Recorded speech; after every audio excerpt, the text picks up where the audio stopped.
আমি কন্ট্রাক্টর বক্তা নয় যে কন্টেকে জান্নাতে দেব। ওই কন্টেকে জান্নাত নিতে গেলে জিলাপি হুজুরের মুরিদ হবেন, গুটকাখোরের মুরিদ হবেন, আমার মুরিদ হয়ে লাভ না। আমি আপনাদেরকে ফেসবুকে এক্ষুনি দেখিয়ে দেবো, একজন মদিনায় আছে জিলাপি হুজুর, সে কি পোস্ট করেছে জানেন? বাংলার মানুষদের জন্যে যারা যারা দরুদ পাঠাবেন, আমি বৃহস্পতিবার পর্যন্ত আছি, যারা যারা দরুদ আর সালাম নবীর দরবারে পাঠাবেন আমাকে ফোন করে বলে দিবেন, আমাকে হোয়াটসঅ্যাপে পাঠিয়ে দিবেন, আমি তোমাদের হয়ে নবীকে বলে দেবো। আমি সালা কন্টেক্ট নিয়েছে এই জান্নাতে দিবার আর নবীর সাথে কথা বলা। এদিকে ঝাঁটা জুতো মারতে হবে সমাজের বুকে। আমি ওই বক্তা আমি নয়, ওই ধান্দাবাজ আমি নয়। আমি জলসায় গিয়ে তাবিজ বেচি না। আমাদের দেশের কিছু জিলাপি হুজুর আছে গুটকাখোর, জলসা শেষ করে স্টেজে তাবিজ বিক্রি করছে 51 টাকা করে। আর আমাদের দেশের অনেক লোক ছেলে হয় না, লে হুজুরের তাবিজ ছেলে হবে, বরকত নাই, লে তাবিজ বরকত হবে। আমি 100 বার বুঝিয়েছি, আরে বাবা হুজুরের তাবিজে যদি দোকানে বরকত হতো তো দোকানটা হুজুরের হতো বে, তোর কেন হবে? বরকত তো হুজুরের তাবিজে যখন। এটা বুঝাতে পারিনি। শুনেলেন এই মেরি ক্রিসমাস, এই শব্দটা যে কত ডেঞ্জার শব্দ। কালকের এই 25শে ডিসেম্বরটা কি বলে পালন করে? এই দিনটা হচ্ছে আল্লাহর সন্তানের জন্মদিন। জোরে বলুন নাউজবিল্লাহ। নাউজবিল্লাহ বলতে লজ্জা লাগছে? কষ্ট হচ্ছে? যদি কষ্ট হয় তাহলে আমি গল্প শুনিয়ে নেমে যাব। গল্প জানি, এমন গল্প শোনাবো মাথা মুন্ডু খুঁজে পাবেন না। আমি গল্প করাও জানি, আমরা যখন 2 ঘন্টা বক্তব্য দিতে পারি গল্পও জানি। তাইলে নাউজবিল্লাহ বলতে কষ্ট হচ্ছে? ওই জন্যে যদি কষ্ট হয়, ওই জন্য আমি জলসাই বলেছি এই মুসলিমরা দিন থেকে সরে যাওয়ার কারণে মোদিজি হচ্ছে আল্লাহর রহমত আপনাদের জন্য। আবার 24 সালে জিতবে তোমার বেঈমানির কারণে, তোমার কুফরির কারণে, তোমার শিরকের কারণে আবার জিতবে আল্লাহ যদি কৃপা করে। কেন? তুমি আলহামদুলিল্লাহ বলতে তোমার কষ্ট হয়, নাউজবিল্লাহ বলতে কষ্ট হয়, আস্তাগফিরুল্লাহ বলতে কষ্ট হয়, সুবহানাল্লাহ বলতে তোমার কষ্ট হয়। তো তোমার উপরে ক্ষুধার গজব নাজিল হবে না তা কার উপরে হবে? তুমি ভেবে দেখো। এরা বলে মেরি ক্রিসমাস। এই দিনে আল্লাহ ছেলে জন্ম দিয়েছে, নাউজবিল্লাহ। যেদিনে তারা বলেছে ঈসা আল্লাহর বেটা, আহলে কিতাব থেকে বেরিয়ে গেছে, তারা কাফের হয়ে গেছে, খারিজ হয়ে গেছে ইসলাম থেকে। আল্লাহর কাছে তাদের কোনো স্থান নাই। খ্রিস্টানদের, মুসলমান যাচ্ছে 25শে ডিসেম্বর পালন করতে। আমি ইয়াসিন বলে যাচ্ছি, রাত 12টার পরে, আগামী রাত 12টা পর্যন্ত কোন মুসলমান ভাই আর কেক কিনবেন না। যে কেক কিনে খাবেন সে হারাম খাবেন, সন্তানকে হারাম খাওয়াবেন। 25শে ডিসেম্বর কেক কিনে খাওয়া হারাম। আমি শওকতের বেটা মৌলবি ইয়াসিন হুঙ্কার দিয়ে বলে যাচ্ছি। যদি বলেন আমরা শিক্ষিত লোক, তোর মতো মৌলবির কথা মানি না, তুমি তোমার জবাব আল্লাহর কাছে দিবে। আল্লাহর কসম, আমি আল্লাহকে সাক্ষী রেখে বলছি, আল্লাহ এরা ইস্তেগফার করলেও কবুল করো না, জুবানটা টেনে কবরে পেরেক পিটিয়ে দিও, কিয়ামতের দিনে একে জাহান্নামে নিক্ষেপ করো। যদি বলেন করা যাবে না, ভেবে দেখুন। আপনি আপনার সন্তান বাপকে বলছে, আব্বা 1 জানুয়ারি ফিস্টি করব, টাকা দাও। বাপ বলছে, ক টাকা নিবি রে বা? বল। ও ফিস্টি করবি, এলে 200 টাকা লি যা। কত চাঁদা লাগবে? 150 টাকা লি যা। যে বাপ দিচ্ছে, যে মা দিবে 1 জানুয়ারি পিকনিক করা, ফিস্টি করার পয়সা, সেই বাম্মার থেকে বড় পাপী বাম্মা পৃথিবীতে আর কেউ নেই। সেই বাম্মা আল্লাহর কাছে পাকড়াও হবে। আপনি দিনটাকে ছেলেখেলা ভেবেছেন? আপনারা বলুন, আপনারা ঈদের নামাজ পড়েন না? পড়েন না? কথা বলে না এরা। ঈদের নামাজ পড়েন না? ঈদের নামাজে আপনার এলাকার খ্রিস্টানরা আসে তো নাকি নামাজ পড়তে? তোমার মুখে মুতে যারা ক্রিসমাস পালন করো তারা শোনো, খ্রিস্টানরা তোমার মুখে পিশাব করে, তুমি যদি তাকে দাওয়াত দাও, কোরবানিতে আমার বাড়িতে আসবে, তোমার মুখে দাঁড়িয়ে পিশাব করবে সেই খ্রিস্টানরা, আর তুমি তার ধর্ম পালন করো। কোরআন খুলেন, গায়রিল মাগযুবি আলাইহিম ওয়ালাদ-দাল্লিন, মাগযুব মানে ইহুদি, আর দাল্লিন মানে হচ্ছে নাসারা। এই দুটো দলই পদভ্রষ্ট, এবং এদের যারা অনুসারী হবে তারাও পদভ্রষ্ট হবে। এটা কোরআন সূরা ফাতিহা শেষ আয়াত। যাদের বাড়িতে তাফসীর আছে খুলে দেখবেন, ব্যাখ্যা বিশ্লেষণে যাবে। দাল্লিন মানে নাসারা, ইহুদি, এরা হচ্ছে সব পদভ্রষ্ট, এদের যারা অনুসারী হবে তারাও পদভ্রষ্ট হবে। আপনি যদি এই বিশ্বাস রেখেছেন, ক্রিসমাস পালন করছেন, আমি বলিনি, মিডিয়ারা বলছে 2023 সালের ডিসেম্বর কালকে 25-এ, ঠিক কি না? 2022-এর 25-এ ডিসেম্বরের পরে 26-এ ডিসেম্বর সমীক্ষা দিয়েছিল কারা? মিডিয়াওয়ালারা। কালকে 25-এ ডিসেম্বর, 26-এ ডিসেম্বর ফেসবুক খুলবেন, পেপার কিনবেন, তাতে পাবেন শুধু কলকাতার বুকে 3.5 লাখ খালি কন্ডম বিক্রি হয়েছে।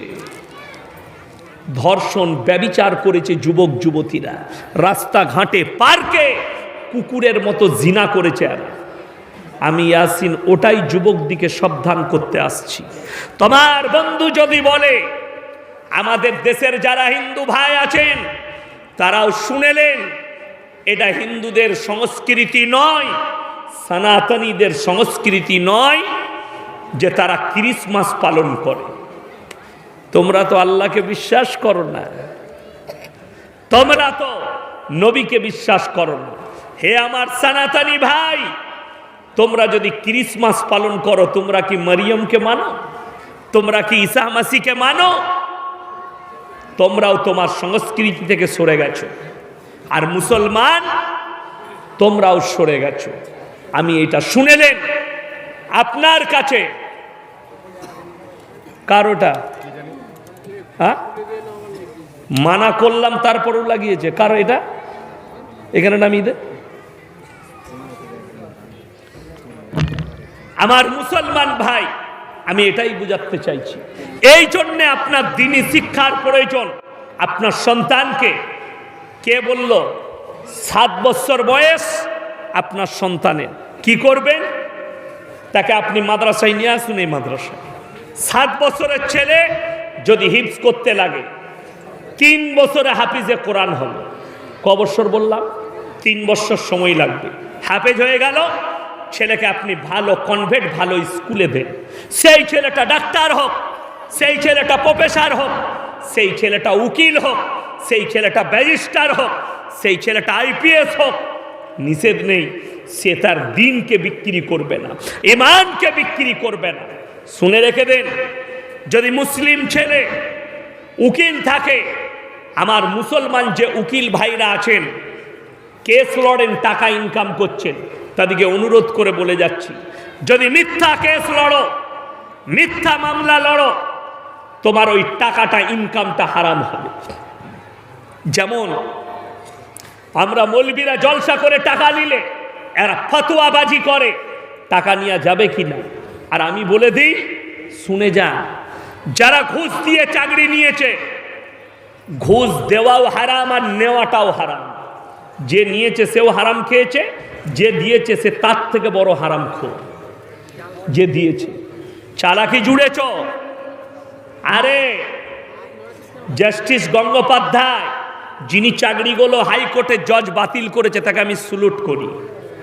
এই চোরদের, এই ঘুষখোরদের, আর যারা ঘুষ দিয়ে চাকরি দিয়েছে, তাদের চাকরিগুলো বাতিল করেছে, একদম দামি কাজ করেছে। জাস্টিস গাঙ্গুলি যদি মুসলমান হতো, জান্নাতে চলে যেত, যে কাজটা করেছে 100%। তুমি কোথা থেকে হালাল পেলে? কে ফতোয়া দিয়েছে? লজ্জা লাগে না? নিজেকে মুসলমান বলো, চাকরি নিয়েছে ঘুষ দিয়ে, যে মসজিদে ফাঁস কাতারে নামাজ পড়ছে, তুই তোর মৌলবীকে জিজ্ঞেস করেছিস ঘুষ দেওয়াটা হারাম কিনা? ঘুষ নেওয়াটা হারাম কি না?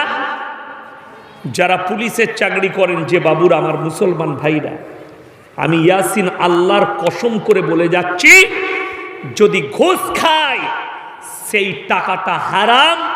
তুমি তোমার সন্তানের মুখে হারাম তুলে দিয়েছ।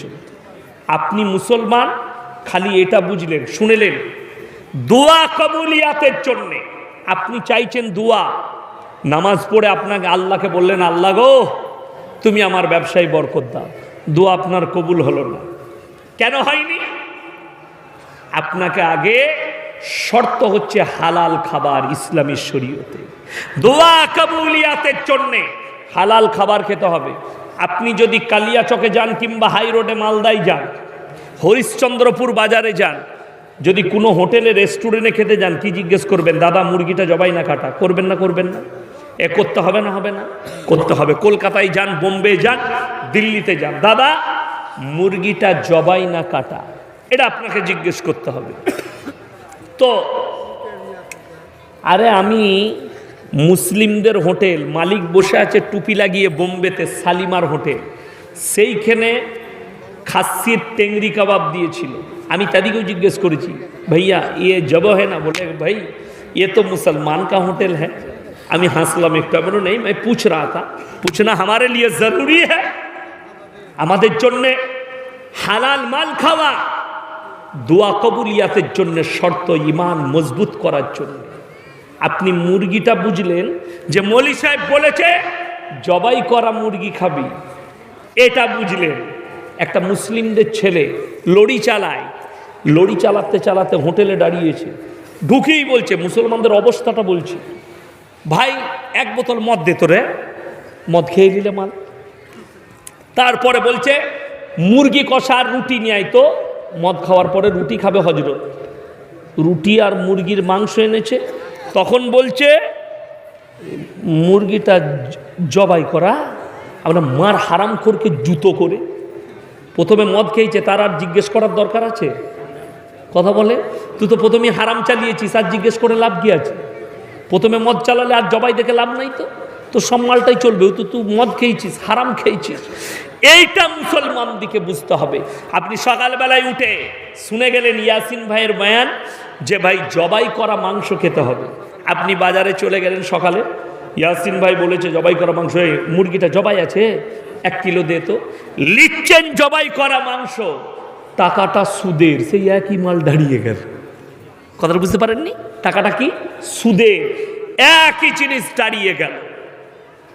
ওই একই টাকাটা সুদ হওয়ার কারণে খাবারটা হারাম। যদি বলেন সুদ হারাম, ওয়াহাল্লাল্লাহুল বাইয়া ওয়া হাররামার রিবা, হে আমার নবী বলে দাও পৃথিবীর মানুষকে ব্যবসাকে হালাল করেছি, সুদকে হারাম করেছি। নবীজি সাল্লাল্লাহু আলাইহি সাল্লাম বললেন, কেউ যদি 1 টাকা সুদ খায়, 1 টাকা পরিমাণ সুদ খায়, নিজের মায়ের সঙ্গে 36 বার জিনা করার সমান গুনাহ হবে। নাউজুবিল্লাহ বলেন। যারা করেন এ কাজ তাদেরকে নিষেধ করে যাচ্ছি, ব্যবসা করুন। সারাদিন আলু বিক্রি করেছেন ভালুকা রোডে, হরিশ্চন্দ্রপুর বাজারে সবজি বিক্রি করেছেন, 1000 টাকা রোজগার করেছেন বিকেল পর্যন্ত। টাকাটা হালাল, খাবার খাবেন হালাল, সন্তানের মুখে যেটা তুলে দিবেন সেটাও হালাল। কিন্তু শুনে রেখে দেন, সারাদিন কোনো কাজ নেই, 5 লাখ ছড়িয়ে রেখেছে, 5 লাখ টাকা ছড়িয়ে বাবু চায়ের দোকানে পা তুলে বসে আছে। সকাল হলে 10,000 টাকা পকেটে সুদের আসে, দিয়ে খাসির মাংস কিনেছে, দেশি মুরগি কিনেছে, ইলিশ মাছ কিনেছে। তুমি যেটা খাবে খাও, টাকা হারাম, তোমার খাবার হারাম, তোমার সন্তানের মুখে হারাম খাবার তুলে দিচ্ছ।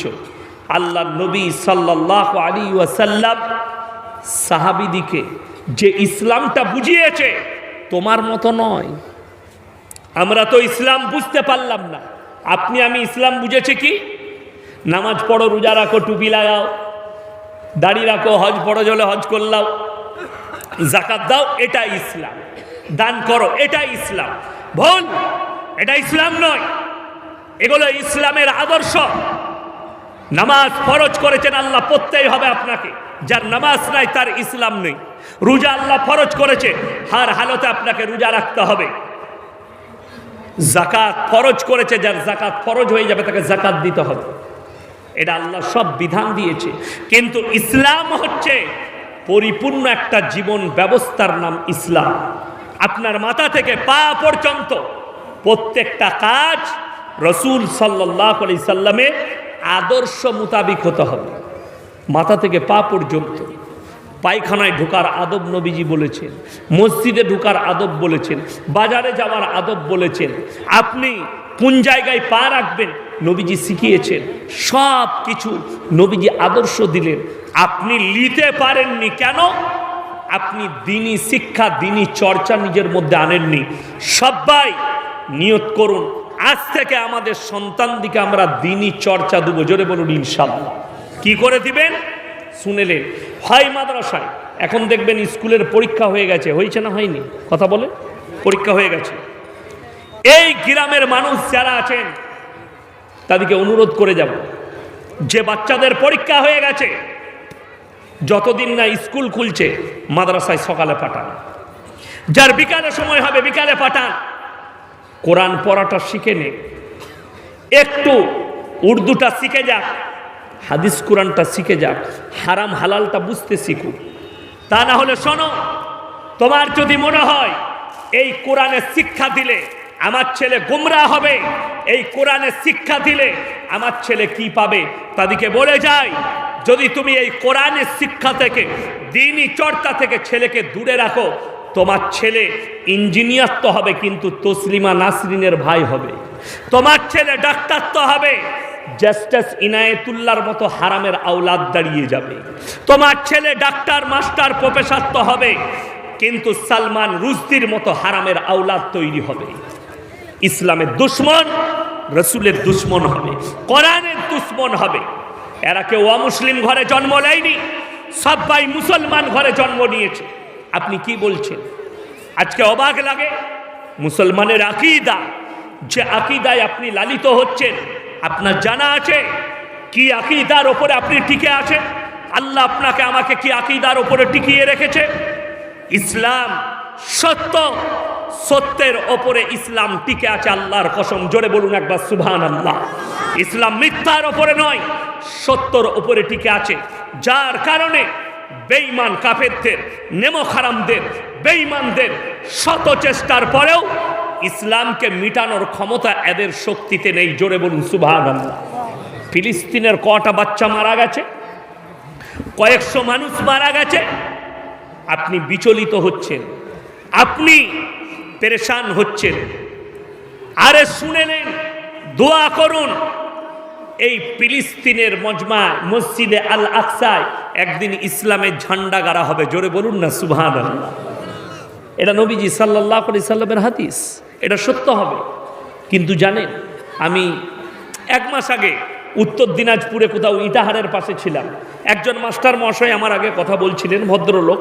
তো তিনি কথা বলতে গিয়ে একটা কথা বললেন যে আল্লাহর নবীর হাদিস আছে, গোটা পৃথিবীতে একদিন ইসলাম প্রতিষ্ঠিত হবে। সকলে জোরে বলুন সুবহানাল্লাহ। সেই দিন আসবে যে ইসলাম প্রতিষ্ঠিত হবে। আমি তখন বললাম, মাস্টার সাহেব আমার হাদিসটা শুনে যান। মুসান্নাফ ইবনে আবু শাইবার হাদিস। আল্লাহ নবী বললেন, হে আমার সাহাবীরা, এমন একটা যুগ আসবে পৃথিবীতে মসজিদগুলো মুসল্লিতে ভরে যাবে। জোরে বলুন সুবহানাল্লাহ। কিন্তু নবীজি বললেন, সেই মুসল্লিরা কারা? শোনো, কেমন মুক্তাদি, কেমন মুসল্লি হবে। তারা সুদ খাবে আর বড় বড় অট্টালিকা বাড়ি বানাবে, বড় বড় শপিং মল করবে। সেই যুগে ইমানদার খুঁজে পাওয়া মুশকিল হয়ে যাবে। মুসান্নাফ ইবনে আবু শাইবার হাদিস নবীজি বর্ণনা করলেন সাহাবীদের সামনে। আমার মুসলমান ভাই, আপনি বিপদে পড়বেন কিয়ামতের দিনে যদি এই দিনের ওপরে প্রতিষ্ঠিত না হতে পারেন। বেঈমান কাফেররা শত চেষ্টার পরেও তারা লাভবান হতে পারেনি। মুসা নবীকে ফিরাউন চেয়েছিল মিটিয়ে দেব, মিটাতে পারেনি। মুসা নবীকে মিটাতে গিয়ে ফিরাউন নিজে মিটে গেছে। নমরুদ চেয়েছিল ইব্রাহিম নবীকে জ্বালিয়ে দেব, একটা পশম জ্বালাতে পারেনি, নমরুদ নিজে মিটে গেছে। আজকে একটা দুটো নেতা ভারতের একজনকে দেখলাম, সে বলছে हमारा लक्ष्य है मदरसा को मिटा देना, हिंदुस्तान से मदरसा मिट जाएगी, কোরআন কে তালিম মিট जाएगी। আমি আল্লাহর কসম করে বলছি, তোমাদেরকে চ্যালেঞ্জ দিয়ে বলছি, যারা বলছেন কোরআনকে মিটিয়ে দেবো, ইসলামের দ্বীনি শিক্ষাকে মিটিয়ে দেবো, আমার আল্লাহ কোরআনে ওয়াদা করেছেন ফালান তাজিদ লি সুন্নাতিল্লাহি তাবদীলা, কিয়ামত পর্যন্ত আমার বিধানের একটা জের জবরকে মিটাবার ক্ষমতা পৃথিবীর কোনো শক্তির নাই। জোরে বলুন সুবহানাল্লাহ। তোমাদের 14 পুরুষ জন্ম নিলেও পারবে না। নবীজি সাল্লাল্লাহু আলাইহি সাল্লাম শুনেলেন, যারা বলছেন मदरसा को मिटा देंगे, जो कह रहे हो, जो लोग के जुबान से आग उगल रहा है, वो लोग कान खुल के सुन लो। हमारे रसूल सकले बोलून सल्लल्लाहु अलैहि वसल्लम मस्जिदे काबाय, काबा घरेर भेतरे कुरान पढ़ছেন, বেঈমান কাফেররা বাইরে তবলিগ শুরু করেছে। কিসের তবলিগ? আল্লাহ আয়াত পাঠালেন নবীজির কাছে, হে নবী শোনো, বেঈমান কাফেররা কি তবলিগ করছে। ওয়াকাল আল্লাযীনা কাফারু লা তাসমাউ লিহাযাল কুরআন ওয়ালগাউ ফীহি লাআল্লাকুম তাগলিবুন। হে নবী, বেঈমান কাফেররা বাইরে তবলিগ করছে, নবী যে কোরআন আবৃত্তি করে সে কোরআন শ্রবণ করো না, হাততালি মারবে আর কানেতে আঙ্গুল দেবে। এই তবলিগ বেঈমান কাফেররা বাইরে করছে। আল্লাহর কসম, তারপরও ইসলামকে রুখতে পারেনি, গোটা পৃথিবীতে ছড়িয়েছে। জোরে বলুন সুবহানাল্লাহ। নবীজি আখলাক চরিত্র দেখিয়েছেন, ব্যবহার দেখিয়েছেন, ইসলাম প্রচার হয়েছে।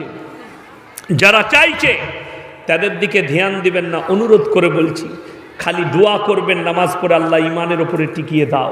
আজকে মুসলমানের বিশ্বাস এটাই নেই যে আমি যদি দিনের ওপরে থাকি আল্লাহ আমাকে প্রতিষ্ঠিত করবে চারিদিক দিয়ে।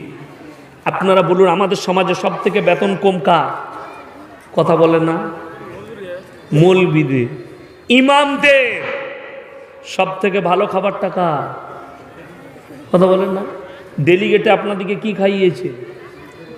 গরুর মাংস আর ভাত। আর আমাদের লেগে কি কি মুরগি আছে ওটা আর বলবো না। কি বুঝলেন? কাদের লেগে? মৌলবীদের লেগে রাখা আছে দেশি আর মাছ আর গোশত আর পোলট্রি। তোরা ডেলিগেটে গোশ ভাত খা, আমরা যেটা বলবো সেটাই রেডি। এটা হচ্ছে আল্লাহর কৃপা। হাদিস শুনেলেন, যারা দিনের ওপরে প্রতিষ্ঠিত থাকবে, আল্লাহর রাস্তায় থাকবে, আল্লাহ মৃত্যুকাল পর্যন্ত ইজ্জতের রুজি দান করবেন। মৌলবীর বেতন 5,000, তাকে লটারির টিকিট কাটতে হয় না। আপনি প্রত্যেক দিন 2,000 ইনকাম করেন, মাসে 50,000 টাকা রোজগার, হারামখোর বরকতের লেগে লটারি কাটতে যাচ্ছে। ঠিক বললাম না ভুল বললাম? আপনি নিজেকে মুমিন বলেন? লটারির টিকিট হারাম, তার কারণ হচ্ছে ভাগ্যের মালিক সকলে বলুন কে? আল্লাহ। সে তো বাংলাদেশে একটা নামাজিকে দেখলাম, চাচা দোয়া করছে, আল্লাহ গো তোমার ঘরে এই একখানা লটারি কেটেছি, আল্লাহ 1 কোটি ফেলিয়ে দিও, জীবনে আর কোনোদিন লটারি কাটবো না আল্লাহ। এই দোয়া যদি করে তো এদিকে ঝাঁটা জুতো মারবে না ফেরেশতারা? হারাম কাজের লেগে দোয়া। যারা হারাম জিনিসের দোয়া করবে তারা চরম অপরাধী হবে আল্লাহর কাছে। এর থেকে বড় বিয়াদব পৃথিবীতে কেউ নেই। লটারি হারাম, তার লেগে দোয়া চাইতে পাবে না। ইসলামে হারাম করেছে, তুমি ভাগ্যের বিশ্বাস করো না? ভাগ্যের মালিক আল্লাহ, রুজির মালিক আল্লাহর কসম করে বলছি আল্লাহ। ওপরে কতগুলো ধনী বসে আছে আমি জানি না। আপনার এলাকায়, হরিশ্চন্দ্রপুর এলাকায়, শামসি এলাকায় কতগুলো ধনী আর কোটিপতি আছে জানি না। তবে আমি বলছি আল্লাহর কসম, আল্লাহ যার যতটা রুজি মাপবে তার বাইরে এতটুকু পাবে না। টাকা থাকলেও রুজি পাবে না। এটাকে বিশ্বাস নিয়ে আসুন। যদি বলেন বিশ্বাস হয় না, অনেক লোক মনে করে টাকায় সুখ, টাকায় সুখ যারা ভাবছেন তারা সকালবেলায় ট্রেন ধরে কলকাতা চলে যাবেন, দিয়ে প্রেসিডেন্টি জেলে গিয়ে পার্থবাবুকে জিজ্ঞেস করবেন, স্যার টাকায় কত সুখ? ও বলে দিবে, তোমাকে ঝাঁটা মেরে তাড়াবে, বেরোবে। আমি যা হবার আমি বুঝতে পারছি। আমাদের অনুব্রত বাবু তেহার জেলে ডাল আর পুরা রুটি খাচ্ছে। টাকার মালিক, টাকার গদি, রাইস মিলের মালিক, রোজি আল্লাহ মাপেনি, জেলেতে রুজি মেপেছে, তার নাম আল্লাহ। ভারতের সব থেকে ধনী মুকেশ আম্বানি, সে কি সোনার মুরগি খায়? হ্যাঁ, সোনার মুরগি খায়? সোনার মুরগি খেলে মালটা মারা যাবে। সোনার মুরগিটা খাওয়ার জিনিস লয়। সোনার মুরগি বানালে ওটা আলমারিতে সাজিয়ে রাখা যায় লোক দেখাবার জন্য। সোনার ছাগল বানানে আলমারিতে রাখা যায়, কিন্তু খাওয়া যায় যে মুরগি আপনি খাচ্ছেন ওই মুরগি খাওয়া যায়। আপনি বাড়িতে চাষ করে খাচ্ছেন, আর আম্বানিরা যে দেশি মুরগিটা কিনে ওটা 1200 টাকা কিলো, আর আপনার মুরগি 250 টাকা কিলো। একই মাল, খালি ব্র্যান্ড পাল্টিয়ে গেছে, পাল্টিয়ে গেছে। এ তো সমাজের অবস্থা। জায়গায় গিয়ে মানুষের দাম পাল্টিয়ে যায়, জিনিসের দাম পাল্টিয়ে যায়।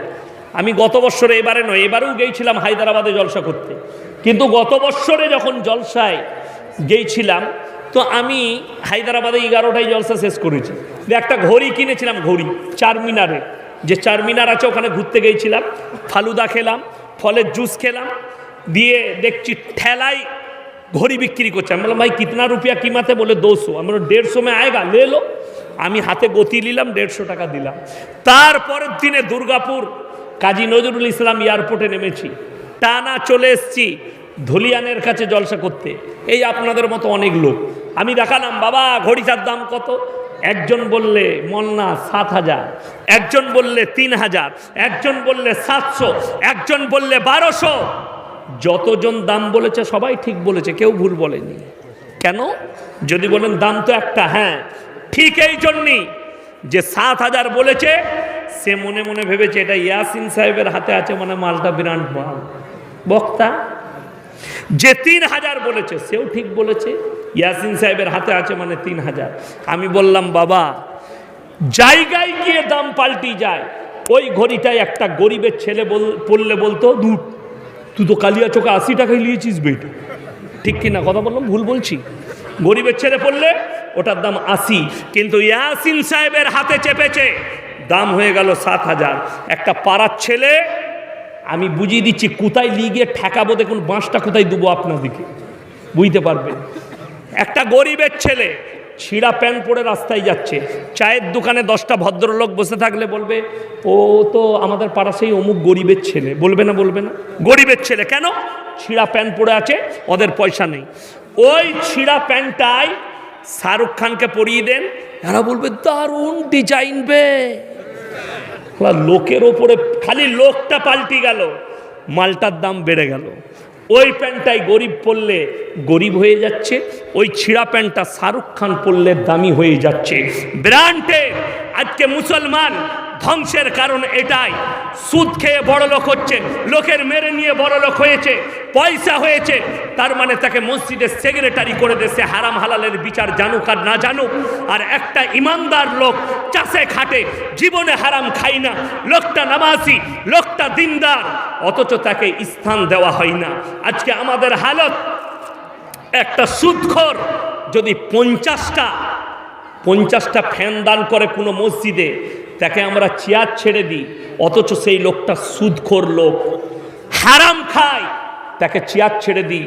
আর একটা চাষি লোক মাথার ঘাম ফেলিয়ে রোজগার করেছে হালাল টাকা, সে 500 টাকা দিলে তাকে আমরা বুকে লাগাতে পারি না, অথচ ওই হারামখোরের 50টা ফ্যানের থেকে এই ইমানদারের 500 টাকা দানের দাম অনেক বেশি। জোরে বলুন সুবহানাল্লাহ।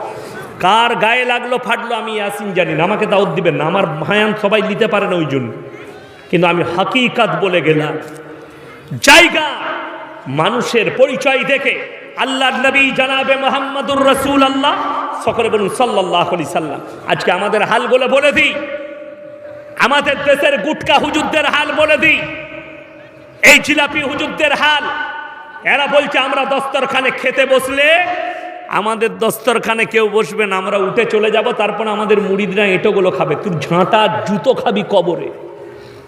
আর আল্লাহ নবী দস্তরখানে বসেছেন, আল্লাহ নবীর চারিদিকে বসে আছে মালদার সাহাবীরা, হযরতে উসমানে গনি, হযরতে শোয়েবা, হযরতে লুতবা, নবীজি চারিদিকে বসে আছেন, এক কোণে বসে আছেন সাইয়েদেনা বেলাল হাবসি রাদিয়াল্লাহু তাআলা আনহু, কৃতদাস, মসজিদে নববীতে ঝাড়ু লাগায়, লোকের বাগানে কাজ করে, মনে মনে ভাবছেন আল্লাহর নবী কি আমাকে এই গরিব বড় লোকদের দাস্তারখানে ডাকবেন? নবীজি আওয়াজ দিলেন, হে বেলাল হাবসি, তুমি আমার দাস্তারখানে না বসলে আমার দাস্তারখান আল্লাহর কাছে মকবুল হবে না। জোরে বলুন সুবহানাল্লাহ। আল্লাহর নবী ডাকলেন, আর আমরা এমন হুজুর হয়েছি আমার দস্তরখানে সামনে গরিব বসে থাকুক আর যেই থাকুক আমরা ডাকতে পারি না, আগে নিজের পেট ভরাতে হবে। হারামখোর হুজুর 40টা ডিম নিয়ে বসেছে, জেনারেটরের মতো খেয়ে যাচ্ছে, এদের তো কাজই। আল্লাহ হেফাজত করুক। আপনি আদর্শ নিয়ে আসুন, আল্লাহর ওপরে বিশ্বাস করুন। যাদের বিশ্বাস হয়নি যে রুজির মালিক আল্লাহ, যে মায়েদের বিশ্বাস হয়নি যে রুজি আল্লাহর তরফ থেকে আসে, তাদেরকে অনুরোধ করে যাচ্ছি সকালবেলায় একবার কদুবাড়ি মোড়ে চলে যাবে, হাই রোডে। তাদেরকে অনুরোধ করছি সকালবেলায় কালিয়া চকে চলে যাবে, সকালবেলায় সুজাপুরে যাবে। আমরা মৌলবীরাই, আমি যদি এখান থেকে 11:30 পৌনে 12টায় গাড়ি ছাড়ি, আমার বাড়ি যেতে ফজর পেরিয়ে যাবে। তো সকালবেলায় আমি যেদিকে যাই অনেকগুলো টাউন পড়বে, নলহাটি পড়বে, মোরারই পড়বে, রামপুরহাট পড়বে, আপনার বোলপুর, সাঁইথিয়া পড়বে, বোলপুর পড়বে, গুসকারা পড়বে, তারপরে আমার বর্ধমান পড়বে, আমার বাড়ি। এত বড় টাউন দেখতে পাই। সকালবেলায় অনেক বড় লোকরা আন্ডার প্যান্ট পরে রাস্তায় ছুটে। কি হলো ভাই? বলছে 600 গয়কার র কি সুগার, ডাক্তারে বলেছে 3 কিলোমিটার হাঁটগা, খেতে পাবেন। রোগ আল্লাহর নিয়ামত। আমি আপনাদেরকে বুঝাতে চাইছি যেটা সেটা বুঝেন। এই রোগ হচ্ছে আল্লাহর নিয়ামত, আল্লাহ দিতেই পারে, কোনো অসুবিধা না। কিন্তু আমি রুজি বুঝাচ্ছি, সুগার হয়ে গেলে ডাক্তারে নিষেধ করে দেয়, আর খেতে পাবে না। কোটি টাকার মালিক কলকাতায় বাস করে, কোটি কোটি টাকা রোজগার করে, কিন্তু দস্তরখানে বসলে খেতে পাই না। দস্তরখানে বসলে খাবার জুটে না, ডাক্তারে বলে দিয়েছে ফর্মুলা এটা খাবি, আর আপনি গরিব মানুষ, ভ্যান চালান, কর্মচারী, হোটেলে বসেছেন, হোটেলে বসেই বোঝে 1 প্লেট ভুনা দিত, 1 প্লেট কাবাব দিত, 1 প্লেট এটা দিত, সব আপনি নিলেন, মুচুড়ে খেলে আবার ভ্যান চালিয়ে নিয়ে চলে গেল, কোনো ব্যাপার নাই, ডিস্টার্ব নাই। ঠিক বললাম না ভুল বললাম? আপনি হোটেলে বসেছেন, এই আজকে অনেক মানুষ এখানে থাকবে যাদিকে আল্লাহ বলেছে, ডাক্তারে বলে দিয়েছে গরুর মাংস খাই না, তে মাল কটা খালি ডেলিগেট তাকিয়ে দেখেছে, তুরা খাচ্ছিস খা, আমার তো চলবে না। এরকম লোক আছে না নাই? কথা বলেন। আল্লাহ দেয়নি তৌফিক। এটাই হচ্ছে রুচির মালিক। তুমি দাঁড়িয়ে থাকবে, তুমি বড় লোক, তোমার বন্ধু গরিব, আল্লাহ তার রুচি মেপে দিয়েছে, সে খেতে পাবে, কিন্তু তুমি খেতে পাবে না। তোমাকে দাঁড়িয়ে দেখতে হবে, তার নাম আল্লাহ। আমাদের দাস্তারখানে আসে আল্লাহর কৃপায়, আল্লাহ আমাদেরকে তৌফিক দেয়। শুনেলেন, দস্তরখানে এলেও আমরা খেতে পাই না। কেন? শরীর খারাপ থাকলে তখন আর খাওয়া যায়, খাওয়া যাবে না। শরীরটা খারাপ, খেতে পাবো না। শরীর অসুস্থ, খেতে পাবেন না। পায়খানা হচ্ছে, খেতে পাবেন না। আল্লাহর তরফ থেকে রুজি আল্লাহ মেপে দেয়, আল্লাহর তরফ থেকে। আমি তো ভাবতেও পারিনি। আমি ভেবেছিলাম ঘুমিয়ে 12টায় উঠবো, খানা খেয়ে, ভালো করে খানাও খেতে পাইনি। আমাকে বললো 8:30টায় চাপাবো। আমি তাড়াতাড়ি আমি ড্রাইভারকে ফোন করলাম, গোসল করে চলে এসো। আমি ঢুকেছি ফজরের সময়, দিয়ে তাড়াতাড়ি বেরিয়ে এলাম। তো আল্লাহ আমার যতটুকু রুজি মেপেছে আমি ততটুকু পেয়েছি, আর এখানে এসেও যতটুকু মেপেছে আমি ততটুকু পেয়েছি। যতটুকু তৌফিক দিয়েছেন ততটুকু পেয়েছি, আর ততটুকুই পাবো। আল্লাহ যদি আমার এই স্টেজে মৃত্যু লেখে থাকেন, পৃথিবীর কেউ রোধ করতে পারবে না। আল্লাহ 5টা জিনিসকে গোপন করলেন, কার কাছ থেকে? পৃথিবীর মানুষের কাছ থেকে। এমনকি নবী রসুলদের কাছ থেকেও 5টা জিনিস গোপন করলেন। আজকে গোটা পশ্চিম বাংলায় আপনারা জানতে চাইছেন নবীজি মারামারি কি নিয়ে? নবীজি মাটির তৈরি না নূরের তৈরি? মারামারি কি নিয়ে? কিয়াম নিয়ে, যেটা কোনো বিষয়ই নয়, যেটা কোনো দিকই নয়। অথচ এরা নামাজের দাওয়াত দেয় না, অথচ এরা সুদের কথা বলে না, হারাম হালালের কথা বলে না, দিন আর বদ্দিনের কথা বলে না। মানুষ কি করে পরিবর্তন হবে এই চিন্তাধারা না। কিয়ামটা ইসলামের কোনো বিষয়ই নয়, ইসলামের কোনো গণ্ডেই নয়।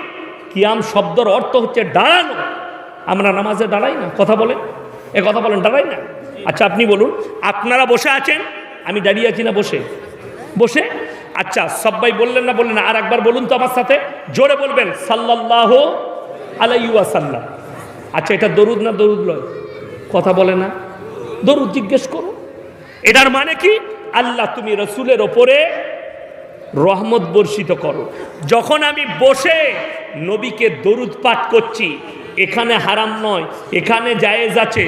যে হুজুররা গালি দিচ্ছে, যে জিলাপি গুটকাখোররা গালি দিচ্ছে, সে হারামখোর নিজে চেয়ারে বসে বায়ান করছে নিচে বসে, আর ওইখানে 100 বার দরুদ পড়ছে, তখন দাঁড়াই না, আর বলছে লাস্টে আমাকে দাঁড়াতে হবে। কিয়াম শব্দের অর্থ হচ্ছে দাঁড়ানো। বাংলাদেশের একটা ভালো আলোচক আছে, শেখ আহমদুল্লাহ না কি নাম, ভালো কথা বলেন, ভদ্র ভাষায় কথা বলেন, শালীন ভাষায় কথা বলেন। তিনার একটা বক্তব্য কাটিং করেছে, তাকে কেউ প্রশ্ন করেছে, তিনি বলেছেন বাবা কিয়াম করা তো ফরজ, মানে নামাজে দাঁড়ানো। দাঁড়াই না নামাজে, আমরা দাঁড়াতে হয়, বসে নামাজ হয় না, দাঁড়িয়ে পড়তে হয়। তিনি বলেছেন ওয়াজিব। তিনি দাঁড়ানোর কথা, নামাজের কথা বলেছে, বাকি তার সব ভাষাগুলো কেটে দিয়েছে। এই জিলাপি হুজুররা ওই বক্তব্যটা কেটে আমার সঙ্গে ম্যাচিং করেছে। দেখো আহমদুল্লাহ বলেছে কিয়াম করা জায়েজ, এটা দলিল দিয়েছে, কিন্তু আর বাকিগুলো সব কেটে দিয়েছে। আমার যতগুলো বক্তব্য এই হারামখোররা কাটসাট করেছে, সব কেটে কুটে একাকার করে তারপরে দিয়েছে। ওই জন্য তো আমি সবাইকে ইজাজত দিইনি রেকর্ডিং করা। ইউটিউবাররা করছে এগুলো, কিছু ইউটিউবার এই দ্বন্দ্বগুলো লাগাচ্ছে। দ্বিতীয় নম্বর, কিয়ামটা যদি মুস্তাহসান বলে তারাই, তাহলে লাত মারার জায়গা কোথা থেকে পেলে? মুস্তাহান তো আদবের থেকেও নিচে, আদবের মধ্যেও পড়ে না, তার থেকেও নিচে। তাহলে কেউ যদি না করে, আমার কাছে যারা এখানে কেউ যদি ফুরফুরার ভক্ত থাকেন, আমার এইখানে ওসিয়ত নামাটা আছে, আমি মোবাইলে তুলে নিয়ে এসেছি, ছবি পার্সোনালভাবে পাঠিয়ে দেবো। সেখানে দাদা হুজুর তিনি নিজে বলেছেন, কেউ যদি বসে থাকে তাকে জোর করে দাঁড় করিও না, কেউ দাঁড়িয়ে গেলে তাকে জোর করে বস করিও না, এদের দাদা হুজুর বলেছেন। তাহলে এরপর আপনি বলি, আমি যদি না দাঁড়াই আমাকে লাদ মারবে কি করে? আচ্ছা আমি একবারও বলেছি নামাজে দাঁড়ানো যাবে না? নামাজে দাঁড়ানো আবশ্যক, একদম ফরজ, দাঁড়াতেই হবে আপনাকে, এতে কোনো সন্দেহ নেই। তাহলে লাত মারার জায়গা কোথা থেকে পেলে? কাফের বলার জায়গা কোথা থেকে পেলে? মুর্শিদাবাদের একজন জিলাপি হুজুর, মুফতি জুবের নাম, তার নাম হচ্ছে মুফতি জুবের রিজভী, ডাইরেক্ট স্টেজে ফতোয়া দিচ্ছে, ওয়াহাবিরা দেওবন্দিরা মুরগি জবাই করলে সেই মুরগিটা যে খাবে সে কাফের হয়ে যাবে। নাউজবিল্লাহ বলে ডাইরেক্ট ফতোয়া দিচ্ছে এই বেরেলি বক্তা মুফতি জুবের। আমার কাছে রেকর্ডিং আছে, এত বড় আসপর্দা, অথচ আপনার জানা নেই।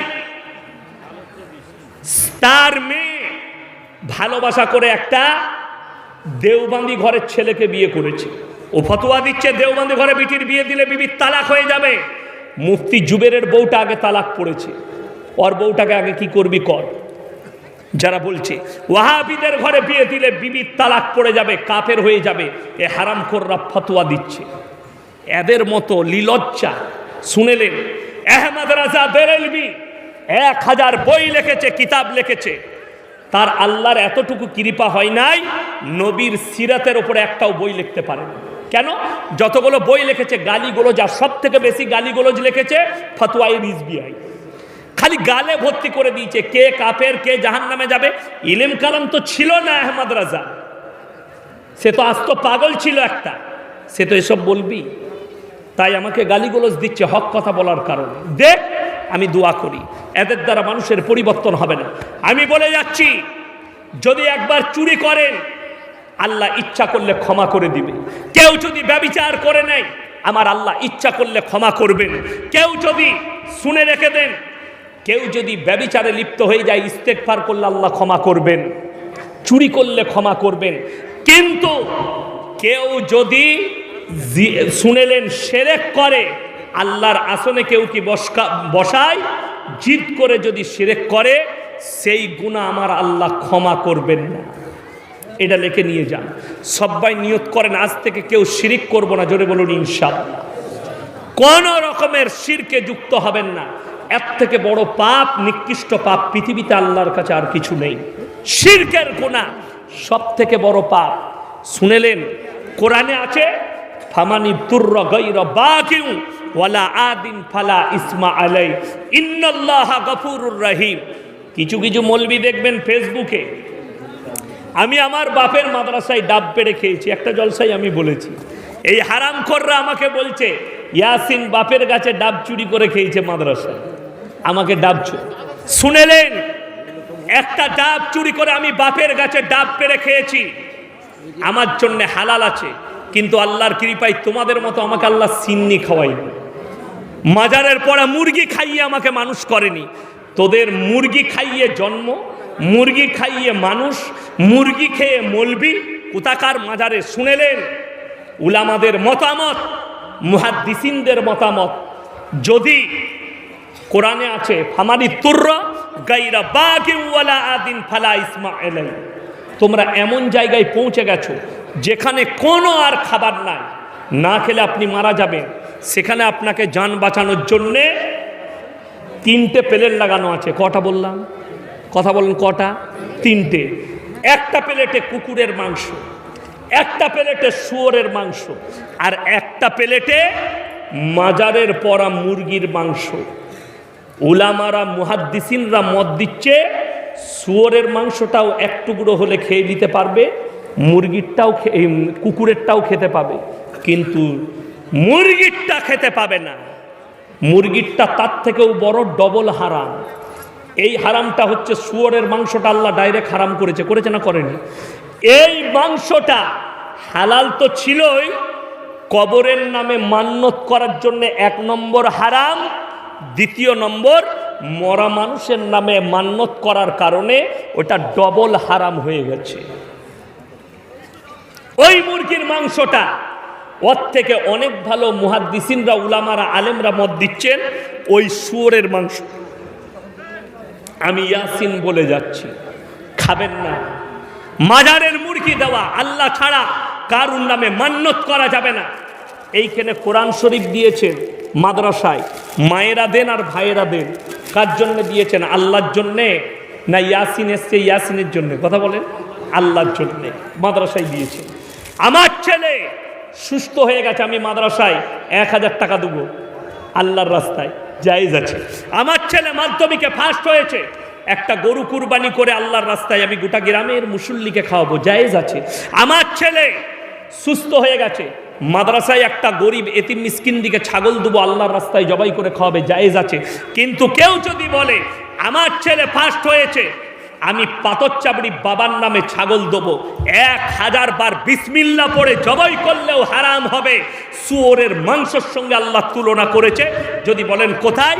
সূরা বাকারা, ইন্নামা হাররামা আলাইকুমুল মাইতাতা ওয়াদ-দামা ওয়া লাহমাল খিনজির ওয়া মা উহিল্লা বিহি লিগাইরিল্লাহ। প্রবাহিত রক্ত, মরা জন্তুর মাংস, শুয়োরের মাংস আল্লাহ ব্যতীত অপরের নামে উৎসর্গিত জিনিস তোমাদের জন্য হারাম করা হলো। এটা হচ্ছে কোরআন। বোঝান জিলাপি হুজুর দিকে মাজারের পয়সা। আরে শুনেলেন লোক মেরে গেলে বেরেলি মৌলবীদের পর্দা পড়ে যায় আমাদের দেশে। কিসের পর্দা? শুনেলেন যদি কোনো লোক মরে যায়, হুজুর 3 দিন কবর জিয়ারত করবে, 5 দিন কবর জিয়ারত করবে। কবর জিয়ারত হয়ে গেল, হুজুরকে বললে এরপর 3 দিনে বাড়িতে একটা মিলাদ দিতে হবে। হুজুর মিলাদও দিলে, বলে হুজুর কি দেবো? বলে একটা লুঙ্গি দিও। মাজারের পড়া কবর জিয়ারত করে লুঙ্গি পরিস, কবর জিয়ারত করে গেঞ্জি পরে। এরা যে পাগড়িগুলো পরে ওইগুলোও কবরের জিয়ারত করা মাল পাগড়ি। বড় কষ্ট লাগে। আমি আমার বাপের পয়সায়, নিজের ইনকামের পয়সায় জামা পরছি, তোদের মতো মাজারের পয়সায় লয়, আবার কবর জিয়ারতের পয়সায় নয়। সব থেকে নিকৃষ্ট এরা। বড় কষ্টের বিষয়, আপনি গুমরাহ হয়ে যাচ্ছেন। আমাদের দেশের লোক নামাজ পড়ে না, রোজা রাখে না, দিনদার নয়, তার কারণ হচ্ছে এরা ঠিকে নিয়েছে আমরা জান্নাতে পৌঁছে দেব। তা না হলে কখনো বলতে পারে আমি মদিনায় আছি। যারা যারা নবীর কবরে দরুদ পাঠাবেন তারা পড়ে নিয়ে আমাকে পাঠিয়ে দেন, আমি নবীজির কবরে পৌঁছে দেব। এদিকে ঝাঁটা জুতো মারবে এই জিলাপি হুজুর দিকে। তুমি কন্টেক্ট নিয়েছো? জলসার স্টেজে তাবিজ বিক্রি করছে কিছু, আমি হুজুরকে দেখলাম গুটখাখোরকে, 51 টাকা, 501 টাকা, 503 টাকা, 16টা ডিব্বা এনেছে। বলে কি কি? বলে এটা জ্বরের তাবিজ, এই ডিব্বায় আছে ছেলে হবার তাবিজ, এই ডব্বায় আছে ক্যান্সারের তাবিজ। আমি শালা বোম্বেতে ক্যান্সার ভালো হচ্ছে না, তাবিজে ক্যান্সার ভালো হয়ে যাচ্ছে। হ্যাঁ, খুব পবিত্র, আপনারা বেঁচে আছেন, কিন্তু যারা আত্মীয় স্বজন কেউ যদি এসে থাকেন, আরে আপনাদের রতুয়া থেকে আর কালিয়াচক থেকে বলছে তোমাকে পেলে একবার দেখে নিতাম। আমি বললাম ভাই আমি আসছি, এসে আমাকে মেরে যাবি, আমি তোদের মার খাবার লেগে দাঁড়িয়ে আছি। এরা গালি দেয়, ভাষা খারাপ করে, মারার জন্যে হুমকি দেয়। আপনারা দেখেননি কিছুদিন আগে আমাদের একজন ভাইরাল বক্তার গাড়িতে বোম মেরে এলো হাওড়ায়? মারেনি? মেরেছিল। কি করবে মেরে দিয়ে? শহীদের দরজা পেয়ে যাবে, কিন্তু তোমরা লাভবান হবে। ওই জন্য বলছি ফিলিস্তিন মার খাচ্ছে, এর জন্য আরব দুনিয়া দায়ী, এদের কাছে শিক্ষা নেই। আপনি ফেসবুক খুলে দেখুন, আরবের শেখরা খালি খাবারের ফটো পেস্ট করছে, পোস্ট ফেসবুকে, বড় বড় ছাগলের বিরিয়ানি, বড় বড় উঁটের বিরিয়ানি, খালি ফেসবুকে দিচ্ছে আর ছাড়ি ছাড়ি খাচ্ছে। এটাই হচ্ছে দুঃখ। তোমরা খালি খেয়ে যাও। আজকে যদি সব থেকে বেশি পরমাণু হাতিয়ার কারুর কাছে থাকা দরকার ছিল, সেটা আরবের কাছে, সব থেকে টাকা বেশি তার কাছে, ইরাকের কাছে, ইরানের কাছে, জর্ডানের কাছে, লেবাননের কাছে, কুয়েতের কাছে। এদের কাছে সামরিক শক্তি নাই, এরা খালি পেটে খেয়েছে আর এসো আরাম করেছে। আল্লাহ হেফাজত করুক, আল্লাহ মাফ করুক। আমার মুসলমান ভাই, আপনাদেরকে অনুরোধ করে যাচ্ছি, জীবনে কেউ নামাজ ছাড়বেন না। হাত তুলে বলুন ইনশাআল্লাহ। নামাজ কেউ ছাড়বেন না। হাত তুলে বলুন আমরা কেউ শিরকে লিপ্ত হব না। জোরে বলুন ইনশাআল্লাহ। যেমন বলে দিই, বলতে গেলে বলতে হয়, আমাদের সমাজের লোক এই হুজুর দিকে প্রশ্ন করে, কি হুজুর বিড়ি খাওয়া কি? হুজুর ফতোয়া দিয়েছে মাকরুহ, কিন্তু হুজুর খেলে হুজুরকে মসজিদ থেকে বার করে দিবে। আচ্ছা আপনারা বলুন, আপনাদের দেশের লোক বিড়ি খায় না খায় না? খায়। সিগারেট খায়? আছে। শুনেলেন অল্প করে আছে, মানে অল্প করে থাকলে গুনাহ হবে না, একটু বেশি করে থাকলে গুনাহটা হতো। গুটকা বেশি আছে। শুনেলেন, আপনাদেরকে একটা কথা বলি, মসজিদে পেঁয়াজ খেয়ে যাওয়া চলবে? নবীজি নিষেধ করেছেন, মসজিদে পেঁয়াজ খেয়ে যাওয়া নিষেধ। কেন নিষেধ? কথা বলেন। মুখের গন্ধ করবে। হাদিসে আছে, নবীজি বললেন তোমরা পরিপূর্ণ মুমিন ততক্ষণ পর্যন্ত হতে পারবে না তোমার কাছ থেকে তোমার প্রতিবেশীকে যতক্ষণ তুমি সুরক্ষা না দিচ্ছ। আপনার পাশে যে নামাজি দাঁড়িয়েছে সে যেন আপনার দ্বারা কষ্ট না পায়, ওই জন্যে পেঁয়াজ খেয়ে যাওয়া নিষেধ। আচ্ছা বিড়ি খেয়ে মসজিদে গেলে মুখে সেন করে, তুমি কি আঁতরের মতো? আমি খালি চিন্তা করি, একটা হাসির কথা বলবো, রাগ করেন না। যারা বিড়ি খায়, যারা গুটকা খায়, তাদেরকে বলছি, আচ্ছা তুমি তোমার বউকে পার্সোনাল জিজ্ঞেস করবে, আচ্ছা তোকে যখন মুখে চুমু খাই ভালো লাগে? ও মনে মনে বলবি তোকে জুতো মারতাম হারাম। আমাদের বিবিরা তো মুখেই চুমু খায়, জানে আমার স্বামী কোনো নেশা করে না, আর তোমার বউ ধিৎকারে তোমার মুখে চুমু খায়। বিড়িখোর, গাঁজাখোর, গুটকাখোর। আমার এলাকায় এক জায়গায় জলসায় গেছি, তো একজন বেরেলিদের গুটকাখোর বক্তা এসছে। কি বলছে জানেন? মুফতি, মুহাদ্দিস, মুকাররির, মুফাসসির, আল্লামাতুদ্দাহার, 4 তরিকার 5 তরিকার পীর। আমরা আল্লাহ এত লম্বা নাম, আলু সালা এত ডিগ্রি পেলে কোথায়? এত ডিগ্রি পেতে গেলে তো অতগুলো মাদ্রাসায় যেতে হবে। একটা এসব কাদা ডিগ্রি স্টেজে নিয়ে এলো, 7.5 তাল্লা টুপি পরে আছে, পাশে এসে বসলো। আমার এলাকা তো আমাকেও দাওয়াত দিয়েছে, তো 5টা গুটকা ছেড়ে মুখে ভরলে দিয়ে বায়ান করবে। আমরা তোবা তোবা তোবা, এর বায়ান শোনাটাই পাপ। তো এর বায়ান যে শুনবে মানুষ হিদায়েত পাবে না, বড় কষ্টের বিষয়। আমি এতক্ষণ এখানে বসেছিলাম, জিজ্ঞেস করুন কি খেয়েছি। আমি একটা বাচ্চাকে বললাম, বাবু 2টি বাদাম কিনে নিয়ে আই তো। 2-4টা বাদাম ছাড়িয়ে খেলাম। খাবার, আচ্ছা বাদাম খাওয়া হারাম আর বিড়ি খাওয়া হালাল? বড় কষ্টের বিষয়। আচ্ছা আপনারা বলুন, আচ্ছা পানির বোতল আছে না না এখানে? পানি নিয়ে আসুন তো, পানির বোতল। আচ্ছা, সিগারেটের প্যাকেটে লেখা আছে না নাই হানিকারক, ক্যান্সারের কারণ? নিয়ে আসুন, আমি দেখিয়ে দিচ্ছি। বিড়ির প্যাকেটেও এটা লেখা আছে, লিখতে হবে কোম্পানিকে, সরকার অর্ডার দিয়েছে। আমি পানি চাইলাম, এখন পানি আনছে, পানির বোতল আনছে। এই আমাকে যখন বোতলের পানিটা দিবে, কই বোতলটা, কই পানি, একটা বোতল আনছে। এই বোতলে যদি লেখা থাকে মলনা পানি দিবে আমাকে, দে মলনা বললে বোতলটাই লেখা আছে এটাই বিষ আছে, আপনি খেলে মারা যেতে পারেন। আচ্ছা, ওটা আর খাওয়া যাবে? এই যে বোতলটা, এটাই লেখা আছে এটাই বিষ আছে, আপনি খেলে মারা যেতে পারেন, এই বিষটার পান করা যাবে? যাবে না। কেন? ইসলামে আত্মহত্যা করা হারাম, না জায়েজ, চলবে না। আপনি জেনে বুঝে আত্মহত্যা করতে যাচ্ছেন, তাইলে বিড়ি সিগারেট খাওয়াকে কি করে আপনি জায়েজ করার দিলেন? আপনি নিজে থেকে নিজের জীবনের কষ্ট দিচ্ছেন, আপনি পাপ কাজ করছেন। আমি আর কিছু বলবো না, সমাজদারও কে লিয়ে ইশারা কাফি হ্যায়। আপনি নিজের জীবনের ঝুঁকি দিচ্ছেন, ইসলাম নিষেধ করেছে। হে আমার যুবক ভাইরা, যতগুলো হালাল খাবার আছে যত পারবে খাও, কোনো অসুবিধা নাই, কিন্তু হারাম খাবার থেকে নিজেদিকে অ্যাভয়েড করো, ক্ষতিকারক জিনিস থেকে নিজেদিকে অ্যাভয়েড করবে। সকলে জোরে বলুন ইনশাআল্লাহ। ক্ষতির কারণে যতগুলো ক্ষতি আছে আমার আল্লাহ নিষেধ করে দিয়েছে। মদ স্পর্শ করা হারাম। কেন বলুন তো? নেশাগ্রস্ত জিনিস তোমাদের জন্য আল্লাহ হারাম করেছেন। আপনি চলুন, বলিউডের যতগুলো তারকা মারা গেছে, স্টার যতজন মারা গেছে, বেশিরভাগ ক্যান্সারে আক্রান্ত হয়ে মারা গেছে।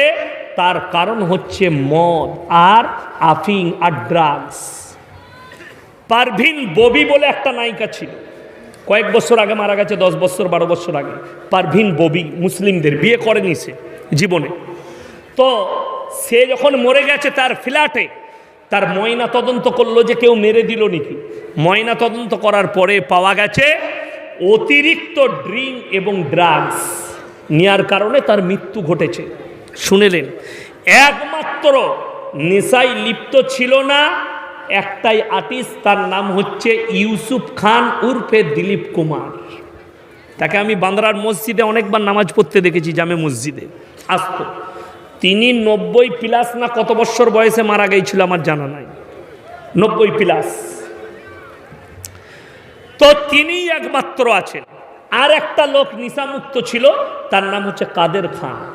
প্রতি রমজান মাসে তিনি লম্বা প্যান্ডেল করে ইফতারি করাতেন গরিব দিকে প্রতি বছর। এখন মারা গেছে, এখন আর নাই, না আছে নাকি আমি জানি না। আমি যখন গেছি, এখন আমি রমজানে যাইও না, দেখেছি। বাকি যত আর্টিস্ট মারা গেছে সব ক্যান্সার আক্রান্ত হয়ে, তার কারণ হচ্ছে নেশা। আলহামদুলিল্লাহ, ড্রাগস। আমার মুসলমান ভাই, অনুরোধ করে যাচ্ছি, যারা বিড়ি সিগারেট খেয়ে, যারা যুবক আছো শুনে যাও, যারা নেশা করে তাদের প্রথম নম্বর যেটা হারাবে, সব থেকে দামি জিনিস শরীরের মধ্যে সেই পার্সটা, সেটার নাম হচ্ছে যৌবন ক্ষমতা। হারিয়ে যাবে, যৌবন ক্ষমতা শেষ হয়ে যাবে। যারা নেশায় ডুবে থাকবে, এটা হচ্ছে তোমার ডেঞ্জার ক্ষতি। আজকে বহু নারী যাদের ঈমান কমজোর, তারা পরকীয়ায় জড়িয়েছে, যার কারণ হচ্ছে তোমরা, যার কারণ হচ্ছে তার স্বামী, তার আত্মীয়, তার পরিবার, তারা নেশায় ডুবে গেছে। যে ছেলের যৌবন ক্ষমতা শেষ হয়ে গেছে, তার স্ত্রী পরকীয়ায় জড়িত হয়ে গেল। কেন? স্বামীর যৌবন ক্ষমতা শেষ। হাত তুলে বলুন তো, আজ থেকে নেশা কে কে ছাড়বেন? হাত তুলেন। নেশা কেউ করবেন? একবার জোরে বলুন, আমরা ইস্তেগফার করব। জোরে বলুন ইনশাআল্লাহ। সবাই একবার বলুন আমার সাথে, আস্তাগফিরুল্লাহাল্লাযী, বলুন না, আস্তাগফিরুল্লাহাল্লাযী লা ইলাহা ইল্লা হুয়াল হাইয়ুল কাইয়্যুম ওয়া আতুবু ইলাইহি। আল্লাহ আমাদেরকে নেশামুক্ত জীবন গড়ার তৌফিক দান করুন, বলুন আমিন। আপনি আপনার পয়সায় বরকত পাবেন, আপনার অর্থে বরকত পাবেন, আপনার টাকায় বরকত পাবেন।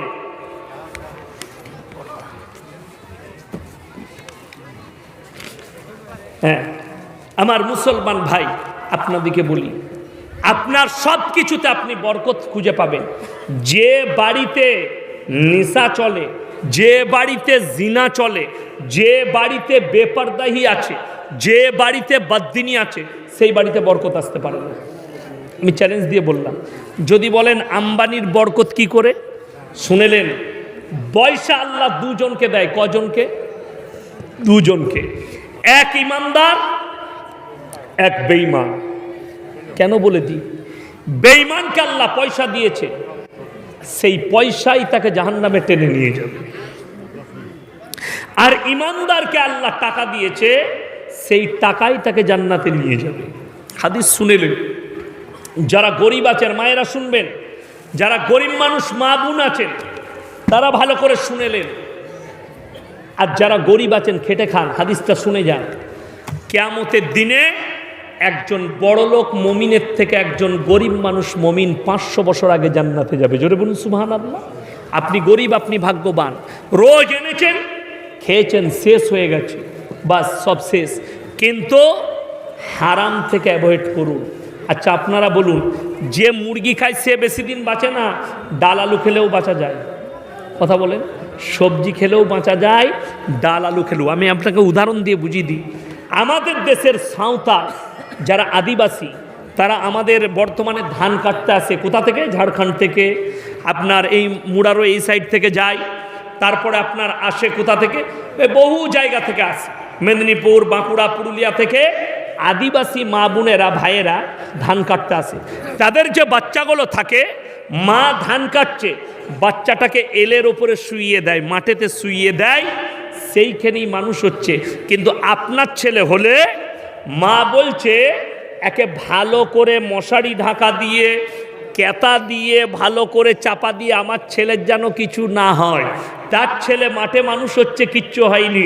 তোমার ছেলে ঢাকা না দিলে রোগ হয়। পার্থক্য বুঝতে পেরেছেন না পারেননি? বুঝতে পেরেছেন, শুনেলেন তো। না খেয়ে মানুষ বেঁচে যায়, মানুষ যারা মরে বেশিরভাগ খেয়েই মারা যায়। ওই জন্য সবাই হালাল খাবো। জোরে বলুন ইনশাল্লাহ। আল্লাহ আমাদেরকে হালাল খাবার তৌফিক দান করুন। দ্বিতীয় নম্বর, কিছু ডেমো আপনার দিকে দেখিয়ে যাব আমি। ডেমোটা দেখালে আপনার কষ্ট হবে। আজকে আমি এসে আপনাদের জলসায় আমাকে সব ভালো লেগেছে, একটা জিনিস খারাপ লেগেছে আমার। এই যে কে কি বলছেন, মোবাইলটা আমি মানা করলাম তো,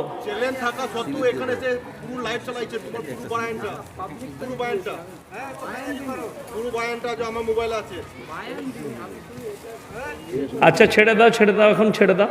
তুমি এই যে তুমি আর রেকর্ডিং করতে পারবে না আমার কোনো জায়গায়। মোবাইল দিয়ে দে, আর রেকর্ডিং করতে পাবে না। দেখছেন তো আপনারা অন্যায়গুলো। আমি মানা করলাম লাইভ চালাবে না, লুকিয়ে লাইভ চালিয়েছি। আপনারা বলুন কত বড় অন্যায় কাজ। আমার মানা আছে, নিষেধ আছে, আমার চ্যানেল আছে, তোমরা এইসব অন্যায় কাজগুলো করো কি করে? আমার প্রশাসনিক নিষেধ আছে।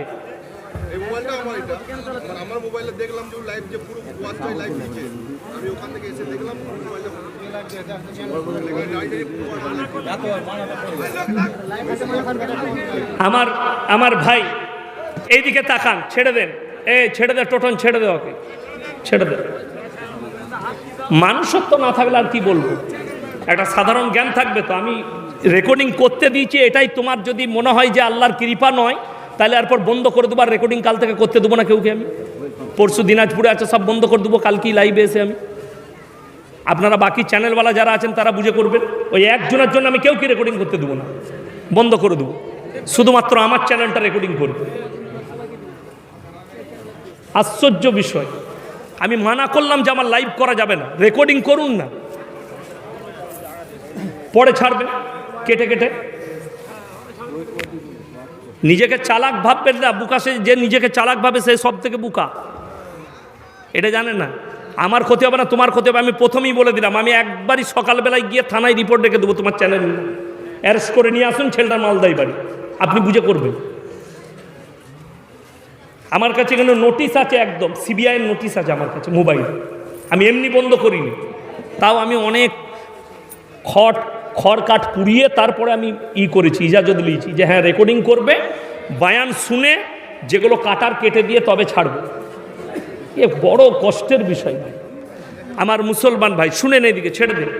যেটা বলছিলাম যে আল্লাহ তাআলা আমাদের মধ্যে থেকে আমাদের বিবিদিকে দিয়েছি। এখানে এসে আমি যতগুলো পেয়েছি সব ভালো, খাবার দাবার ব্যবহার সব কিছু ভালো লেগেছে। একটা জিনিস খারাপ, সেটা হচ্ছে ইসলামে আমি আগামী বৎসরে যতগুলো দাওয়াত দিচ্ছি বলে দিয়েছি, যারা আমাকে দাওয়াত দিচ্ছেন মেলা বসালে আমাকে দাওয়াত দিবেন না, আমি সে জলসা করতে যাব না।